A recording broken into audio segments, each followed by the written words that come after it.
Welcome back to the channel, it's JC Audits here. This is a static audit. We are on the M6, that's Motorway 6. And I think it's just interesting to look at the traffic here on the motorway, just seeing what cars are overtaking what, maybe lane discipline. I hope we won't see anything untoward today in terms of accidents. Our location is sort of like on a junction in between Charnock, Richard and Heskin, which is pretty much west of Southport, east of Bolton. Sorry, it's east of Southport, west of Bolton, south of Preston, and north of Wigan. So that gives you an idea of where we are. Hope you enjoy this truly static audit. You get a real feel of what cars are out there, what trucks, what vans, state of transportation in the early 2020s, approaching the mid 2020s. Yeah, so electric cars have really come on quite a lot in the last few years, even the last 3 years. There's been a veritable explosion. It's like a race car being transported there. Very interesting, weird lane discipline there from that glow-in-the-dark type Jeep.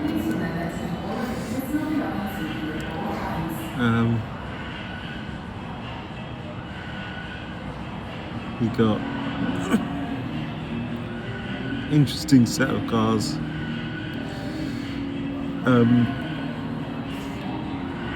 These daytime running lights have been a big thing, over the last 10 years or so. I'd say more than 10 years.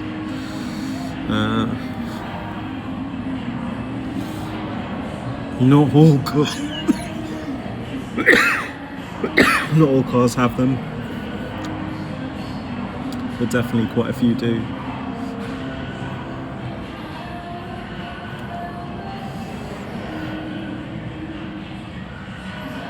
You've got, what else have you got? So the explosion of electric cars over the last 3 years or so, hell of a lot have come out.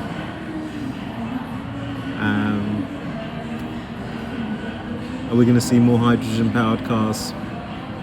Don't know. There's a Tesla there on the left, slow lane.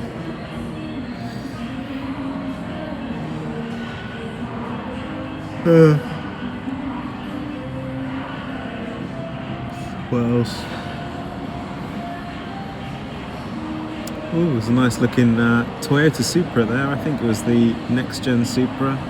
Looking nice on the road, but in reality they're very slow cars. Been for a test drive in one, and they're nothing to write home about. Is it a GT8 5, GT8 6? Is that what they're called? Very slow, very unpleasant. So they look fairly good. I've got a tailgater situation going on there.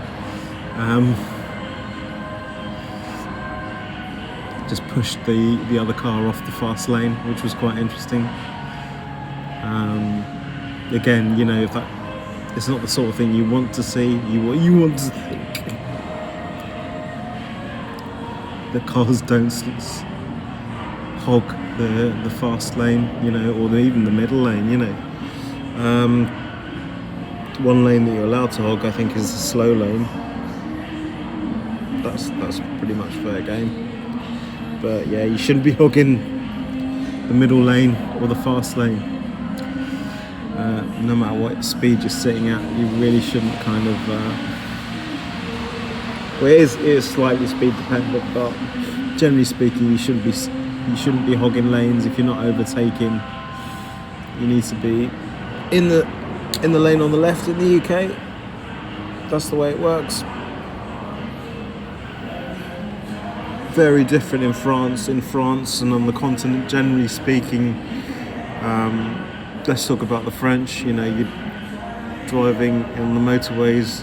They generally want to stay on the left lane unless they're overtaking, and the discipline is quite marked compared to the UK, where you get folks hanging out in any old lane, chugging along any old speed.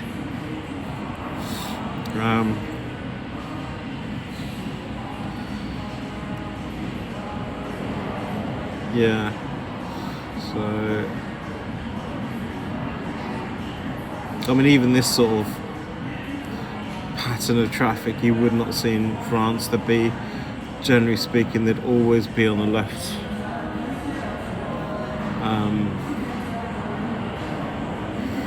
So the patterns that I see in front of me, the trucks are on the left, slow lane, which is good. They shouldn't be in the fast lane. They're not allowed to be in the fast lane unless, of course, there's been an accident or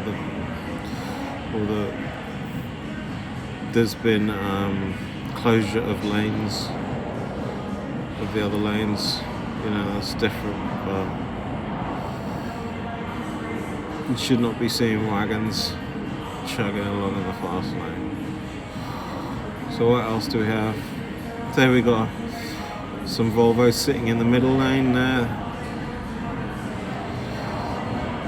I'm just looking at the lane on my left. The lane on your left as you're looking, not on the oncoming traffic. So you see the traffic is fairly well distributed. There's a lane change there without signal, and you got a signal there to go in the fast lane. See how the signalling discipline's going. A cab there without a wagon attached. What surprised me actually we've got an LED headlight out there from the Porsche on the oncoming lane. What surprised me regarding cabs is that the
until you hear back from the company.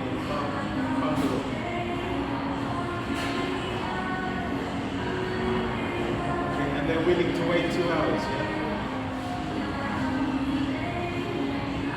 Okay, well done. You're doing really well. Really well.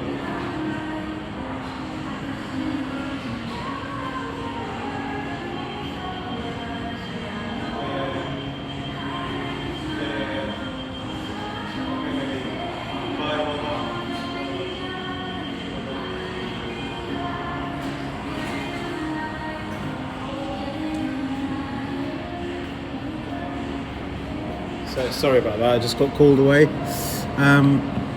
You know how it is, being a busy man, you're always in demand. Other people want your time. You know, they want love and they want attention, and it's only right to give them that attention they so richly deserve. and of course the attention I'm lavishing on you, dear listeners and viewers at the moment, because after all, this is my channel. And I didn't want to say it, but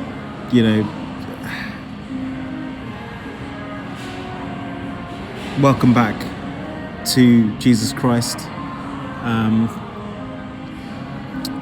because that's what it's always been about. It's always been about Jesus Christ on this channel. So I'm going to say welcome back to Jesus Christ, and welcome back to his name above mine. I know, let me make it clear, I'm not saying that I'm in a god, I'm just a man,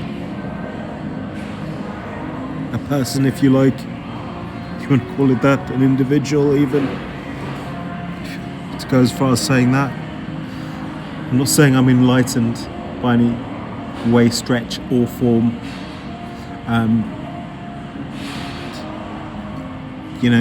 You've requested certain things on this channel. You've requested that I've changed the name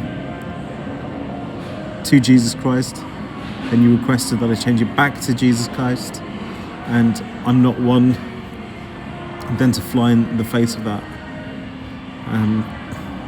It's Jesus Christ, and I'm sorry if, for example, DJ Audits is watching and doesn't like that. I mean, I assume DJ Audits wouldn't watch. Especially something like this, but he might be having a bath or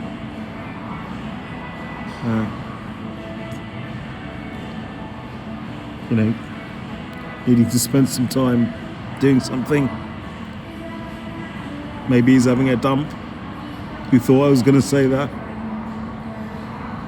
And while we're on the toilet, we watch and do really boring things, don't we? And one of them could be watching Jesus Christ.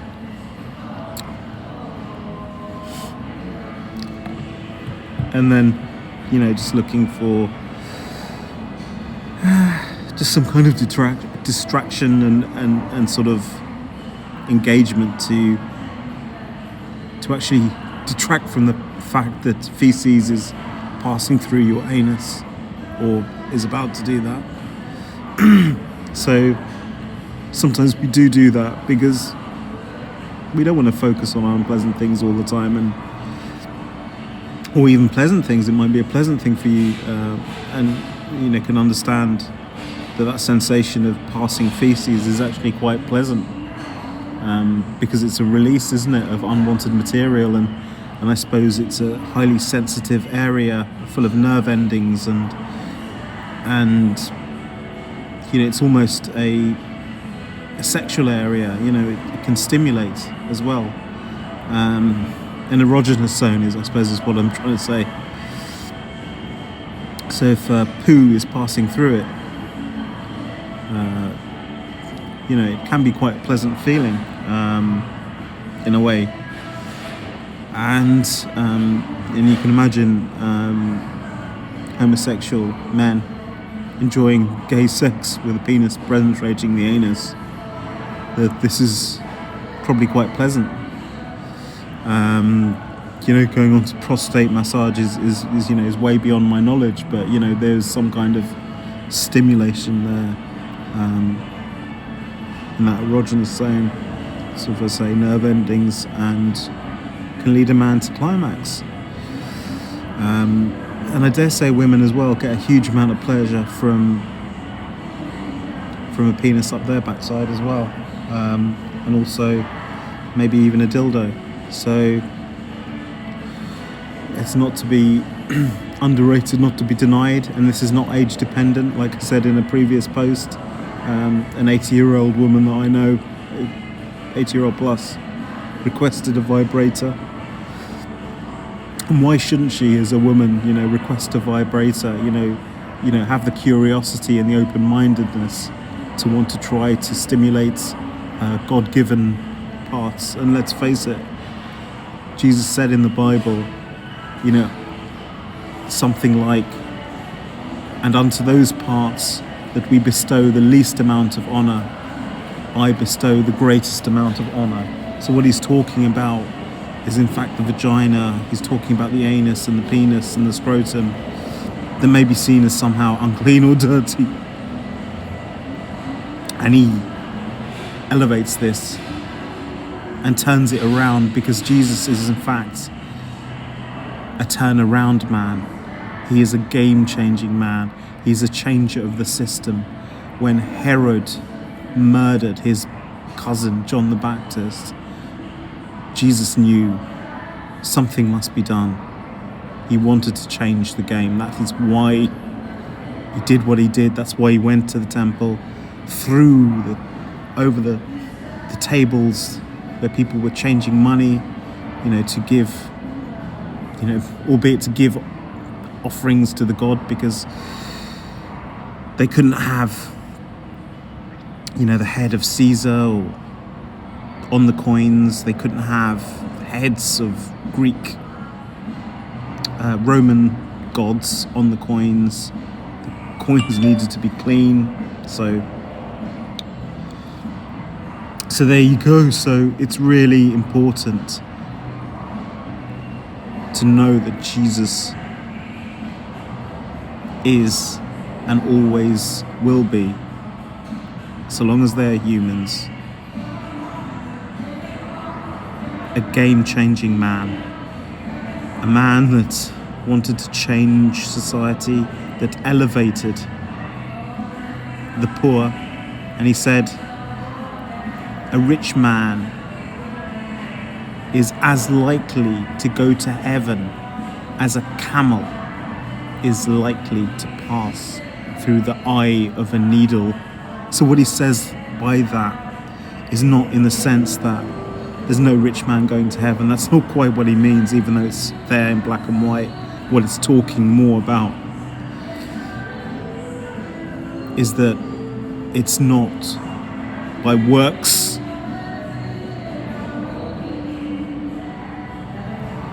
or money that you get to heaven. It's by faith, and by faith alone. That said, in the Bible, it's also said that faith without works is dead. But you got to think, who's leading who here? Is the carrot leading the donkey? Shouldn't be that way around. It should be the donkey pulling a horse of carrots, because really it's faith and faith's fruits that really counts. So the faith's fruits, knowing that Jesus loves you, is the fruit that will bear fruit, that will bear works. And it's through those works that we can benefit other people, benefit the poor, benefit the rich.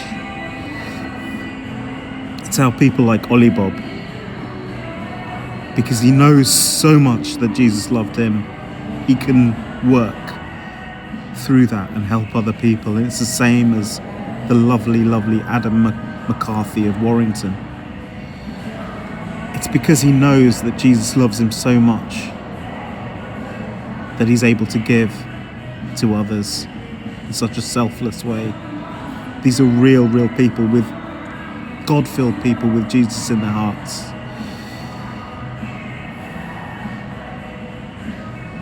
These would be the Christians that would be going to heaven.